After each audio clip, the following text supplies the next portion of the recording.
আসসালামু আলাইকুম সবাই কেমন আছেন? আশা করি ভালো আছেন। আজকে আমি খুব সহজ উপায়ে বিকেলে কিভাবে আপনারা খুব তাড়াতাড়ি কম উপকরণ দিয়ে কিভাবে নাস্তা তৈরি করবেন তার একটা ছোট্ট রেসিপি নিয়ে হাজির হলাম।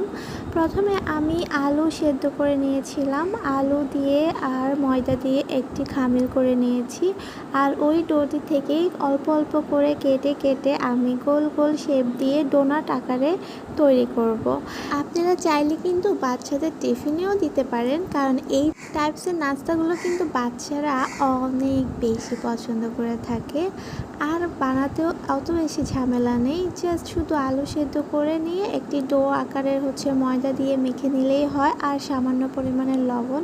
আপনারা চাইলে এটিতে আপনাদের স্বাদ মতো চিনি অথবা ঝাল অ্যাড করে নিতে পারেন, যেটা আমি করিনি। আমার থেকে শুধু লবণ দিয়ে আর আলু সেদ্ধ দিয়ে মাখাটাই মজা লেগেছিল, তাই এই যে আমি আস্তে আস্তে করে তেলে ছেঁকে নিলাম।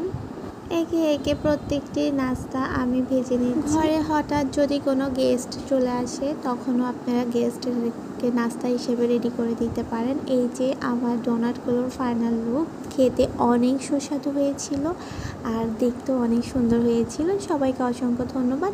আসসালামু আলাইকুম।